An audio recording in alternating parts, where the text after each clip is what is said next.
উন্নয়ন নিয়ে, উত্তরাঞ্চলের উন্নয়ন নিয়ে কথা বলতে যাই, আমরা দেখেছি আমরা বৈষম্যের শিকার হয়ে থাকি। যে কথাটা আজকে না বললেই নয়, যে মূল পয়েন্টটি আজকে আমি বলবো আপনাদের। আমি কিন্তু সাধারণত ভূমিকা বলি না ভাই। ভূমিকা বলার একটা কারণ আছে, অনেক সময় ভূমিকার মধ্যেই পুরো বক্তব্য নিহিত থাকে। মনে রাখতে হবে, আগামী যতগুলো প্রতিকূলতার সামনে আসছে সবগুলো আমাদেরকে ঐক্যবদ্ধভাবে পার করতে হবে।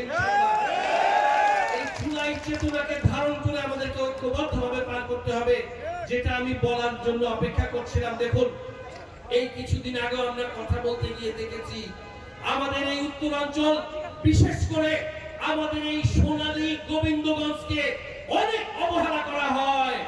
মনে রাখতে হবে, সারা বাংলাদেশে, পুরো বাংলাদেশকে আমরা ধারণ করি। তবে মনে রাখবেন, মোমেন্টাম বলে একটা কথা আছে। মোমেন্টাম অর্থ গতিবেগ। মোমেন্টাম একটা স্ফুলিঙ্গ তৈরি করে। সারা বাংলাদেশে দীর্ঘদিন সংসদে কথা আছে, আপনারা শুনেছেন, 6 বলে 36 রান এই জুলাই অভ্যুত্থানে হয়েছে সত্য, কিন্তু আগের 300 রান কিন্তু 17 বছরে আদায় করা হয়েছে। এই 317 এই 36 রান দিয়েই তারপরে কিন্তু সেই হাসিনা পালিয়েছে। এই জন্য এই জুলাইয়ের চেতনা মানে এই 17 বছরকে ধারণ করা। আমরা এখনো ইলিয়াস আলী চৌধুরী আলমকে খুঁজে পাই নাই, সেটা ভুলে গেলে চলবে না। আমি যেটা দিয়ে শুরু করতে চেয়েছিলাম সেটা হলো, আমাদের এই উত্তরাঞ্চলে, এই রংপুর বিভাগে আর কিছু থাকুক না থাকুক, আমাদের একটা আবু সাইদ আছে। এই আবু সাইদের স্ফুলিঙ্গের কারণে সে প্রমাণ করেছিল জুলাই অভ্যুত্থান মানে হলো সশস্ত্র বিরুদ্ধে নিরস্ত্র প্রতিবাদ করা। পৃথিবীর কোন অভ্যুত্থানে নজির নাই সশস্ত্র বিরুদ্ধে নিরস্ত্র হাত তুলে গুলি খেয়ে বসে পড়ে আবার একবার হাত তুলে দাঁড়ায়। এই জুলাই প্রমাণ করেছে সশস্ত্র বিরুদ্ধে নিরস্ত্র হয়ে এই উত্তরাঞ্চলের কৃতি সন্তান আবু সাইদ সেই স্ফুলিঙ্গ তৈরি করেছিল। আমি এবার আপনাদের আরেকটা কথা বলতে চাই। বড় বড় কথা যারা বলে, আজকে তাদের খাতা খুলে এই জুলাই অভ্যুত্থানে তাদের সংগঠনের স্ফুলিঙ্গ দেখাতে পারবে না। আমাদের এই গোবিন্দগঞ্জে আছে বাংলাদেশ জাতীয়তাবাদী যুব দলের এক সোনালী ফসল শহীদ জুয়েল রানা। আরেকটা স্ফুলিঙ্গ, আপনারা যারা আজকে জুলাই চেতনা বিক্রি করে বড় বড় কথা বলেন, সারা দেশের কথা বলি, এই ধরনের একটা স্ফুলিঙ্গ আপনারা দেখাতে অনেক কষ্ট হবে। সেই জুলাই অভ্যুত্থানকে ধারণ করে আজকে এই শহীদ জুয়েল রানা পরিবারের সদস্যবৃন্দ এবং জুলাইয়ে যারা যুদ্ধাহত হয়েছেন এবং যারা জুলাই বিপ্লবে অভ্যুত্থানে অংশগ্রহণ করেছেন, এখনো যারা তালিকাভুক্ত হতে পারেন নাই। কারণ আমরা দেখেছি এই বৈষম্য বিরোধী ছাত্র আন্দোলন থেকে শুরু করে যে অভ্যুত্থানটা আজকে রচিত হয়েছিল, তার পরবর্তীতে যে 1 থেকে 1.5 বছর সময় গেছে, সেখানেও এই জুলাই অভ্যুত্থানে যারা অংশ নিয়েছে তাদেরকে তালিকাভুক্ত করতে অনেক বৈষম্য হয়েছে। এজন্যই আজকে অবিসংবাদিত মাননীয় প্রধানমন্ত্রী জনাব তারেক রহমানের নেতৃত্বে আমরা তাদেরকে যাতে প্রত্যেকে পুঙ্খানুপুঙ্খভাবে তাদেরকে অন্তর্ভুক্ত করা হয় সেই চেষ্টা আমরা করছি ইনশাআল্লাহ। ভাই, আজকে কথা শেষ করে দিব, কারণ একটাই, মাননীয় প্রধানমন্ত্রী জনাব তারেক রহমান তিনি কিন্তু দিন রাত ছুটে বেড়াচ্ছেন, আমাদেরকেও দিন রাত ছুটে বেরিয়েছে এবং আমাদেরকে বিভিন্ন কাজে ইনভলভ করেছেন। এই গোবিন্দগঞ্জ তথা আপামর জনসাধারণ, উত্তরাঞ্চল তথা সারা বাংলাদেশের আনাচে কানাচে তিনি খোঁজ খবর নিচ্ছেন, তার জন্য আমাদেরকে প্রস্তুত করছেন এবং কাজ দিচ্ছেন। আমাদেরকে একটা কোর্সে দিয়েছেন, যে কোর্সের ধারাবাহিকতায় কালকে ফজরের পর আবার গিয়ে উপস্থিত হতে হবে, সেই কোর্সে হাজির হতে হবে। এই কারণে আজকে আমাকে দ্রুততার সাথে চলে যেতে হবে, জন্য আমি আপনাদের কাছে ক্ষমা চেয়ে নিচ্ছি, যেটা হয়তো আমার শেষে বলা দরকার ছিল। আমি শুরুতে একটু অভিবাদন জানিয়ে আপনাদের কাছ থেকে আজকে বিদায় নিব। আমি এতটুকু বলতে চাই, এই জুলাই চেতনা আমরা বিক্রি হতে দিব না, জুলাই চেতনাকে আমরা ধারণ করি। আপনাদের শুধু একটা কথা বলি, যেমনি ভাবে সারা বাংলাদেশের আনাচে কানাচে আবু সাইদ, ওয়াসিম মুগ্ধের মতো আরো অসংখ্য 2000-এরও বেশি শহীদ হয়েছে, হয় নাই? হাজার হাজার আহত হয়ে আছে, অনেকে চোখ হারিয়েছে। এমন এক বিপ্লব, এমন এক অভ্যুত্থান যেখানে অবলা শিশু পর্যন্ত এখানে শহীদ হয়েছে।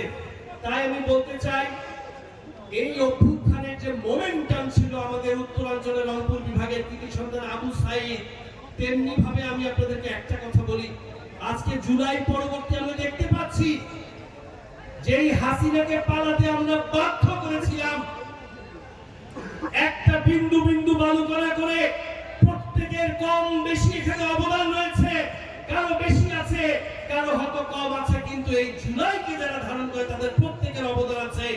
আমি আপনাদেরকে বলেছিলাম নির্বাচন পূর্ববর্তী সময়ে মিছিলের শেষ ছেলেটাও যেমনি ভাবে মূল্যায়িত হবে, জনাব তারেক রহমান বলেছেন। আমি আপনাদেরকে বলেছি ইনশাআল্লাহ গোবিন্দগঞ্জের আপামর জনসাধারণ প্রত্যেককে জনাব তারেক রহমানের কাছে আমি পৌঁছে দিব ইনশাআল্লাহ। এজন্য মোমেন্টাম থেকে যে কথাটা বলেছিলাম, আপনারা আমাদের হাতকে শক্তিশালী করুন, এই জুলাই চেতনাকে ধারণ করুন।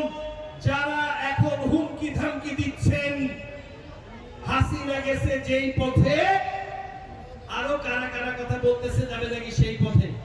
এই কেন হাসিনার মতো দুইটা আছে নাকি বাংলাদেশে? হাসিনার মতো ফ্যাসিস্ট আমরা হতে দিব না।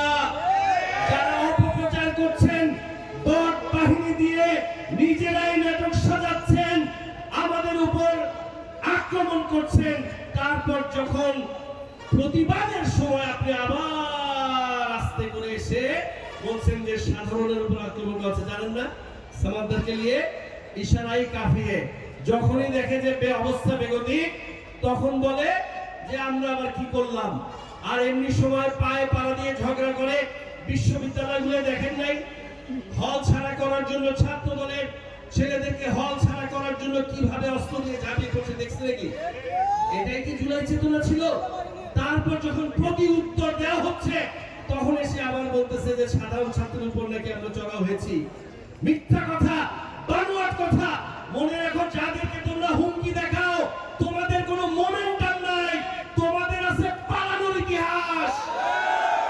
আমাদের মোমেন্টাম শুনে রাখো, এই স্বাধীনতা যুদ্ধের এই বাংলাদেশের জন্মের মোমেন্টাম ছিল শহীদ রাষ্ট্রপতি জিয়াউর রহমান।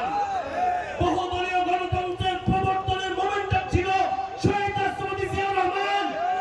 বৈষম্যকে দূর করে, স্বৈরাচার বিদায় করে আবারও গণতন্ত্র পুনঃপ্রতিষ্ঠার মোমেন্টাম ছিল দেশনেত্রী বেগম খালেদা জিয়া। আজকে এই গোবিন্দগঞ্জ তথা উত্তরাঞ্চল তথা সারা বাংলাদেশের আপামর জনসাধারণের ভাগ্য উন্নয়নের জন্য, এই তলাবিহীন ঝুড়িকে আবার মেরামতের জন্য রাষ্ট্র কাঠামো মেরামতের ৩১ দফা দিয়ে মানুষের সামনে ম্যান্ডেট দিয়ে নিরঙ্কুশ সংখ্যাগরিষ্ঠতা নিয়ে দিন রাত পরিশ্রম করে আরেকটা মোমেন্টাম জনাব তারেক রহমানের আজকে আমাদের সামনে রাখেন। আমাদের বাস্কেটে যতগুলো মোমেন্টাম আছে, যতগুলো গতিবেগ আছে, যতগুলো স্ফুলিঙ্গ আছে, তোমাদের তার ধারে কাছেও নাই। এই জন্য বলতে চাই, এই বাংলাদেশের জন্মের ইতিহাস জিয়াউর রহমানের, এই বাংলাদেশের সমৃদ্ধির ইতিহাস বেগম খালেদা জিয়ার, এই বাংলাদেশকে আবার হাল ধরে সামনে এগিয়ে নিয়ে যাওয়ার ইতিহাস গড়ছেন মাননীয় প্রধানমন্ত্রী জনাব তারেক রহমান, যিনি এই জুলাই অভ্যুত্থানকে যথাযথ মূল্যায়ন করবেন। পরিশেষে সবার সুস্বাস্থ্য দীর্ঘায়ু কামনা করে আপনারা আজকে সম্মানিত নেতৃবৃন্দের দিক নির্দেশনামূলক বক্তব্য শুনবে, তারপর এখান থেকে অভ্যুত্থান পরবর্তী যে চেতনা, সেটা ধারক বাহক হিসেবে আবারও এটাকে রিনিউ করে, এটাকে ছাড়াই করে আপনারা ফিরে যাবেন, এই আশা ব্যক্ত করে আজকের এই অনুষ্ঠানকে সফল করার জন্য সবারকে ধন্যবাদ জানিয়ে আমি অনুরোধ করব আজকে আপনারা সুশৃঙ্খল ভাবে আপনাদের গঠনমূলক পরামর্শ দিয়ে অনুষ্ঠানকে আরো আলোকিত করবেন। আমি আপনাদেরকে শুধু একটা কথা দিচ্ছি, ইনশাআল্লাহ যদি বেঁচে থাকি, এই জুলাই অভ্যুত্থানের প্রত্যেকটি চেতনা পরতে পরতে গোবিন্দগঞ্জের মাটি হিসেবে বাস্তবায়ন করব ইনশাআল্লাহ। আল্লাহ হাফেজ। বাংলাদেশ জিন্দাবাদ। শহীদ রাষ্ট্রপতি জিয়াউর রহমান অমর হোক। আপসী প্রয়াত দেশনেত্রী বেগম খালেদা জিয়া অমর হোক। আমাদের প্রিয় নেতা, বাংলাদেশ জাতীয়তাবাদী দল বিএনপি সম্মানিত চেয়ারম্যান, বাংলাদেশ গণপ্রজাতন্ত্রী বাংলাদেশ সরকারের অবিসংবাদিত মাননীয় প্রধানমন্ত্রী জনাব তারেক রহমান জিন্দাবাদ। এই জুলাই অভ্যুত্থানে সকল শহীদ এবং সকল যুদ্ধাহত এবং সকল যারা আহত হয়েছেন এবং এখনো তার দাগ নিয়ে বেড়াচ্ছেন এবং যারা বঞ্চিত আছেন, তালিকাভুক্ত হন নাই, সবাইকে তাদের প্রাপ্য সুবিধা অঙ্গীকার করে আমি বিদায় নিচ্ছি। সবাইকে ধন্যবাদ। আসসালামু আলাইকুম ওয়া রাহমাতুল্লাহি ওয়া বারাকাতুহু। ধন্যবাদ মাননীয় জাতীয় সংসদ সদস্য 32 ক্যাবিনেট চার এবং আজকের এই সমাবেশের প্রধান অতিথি জনাব সাইম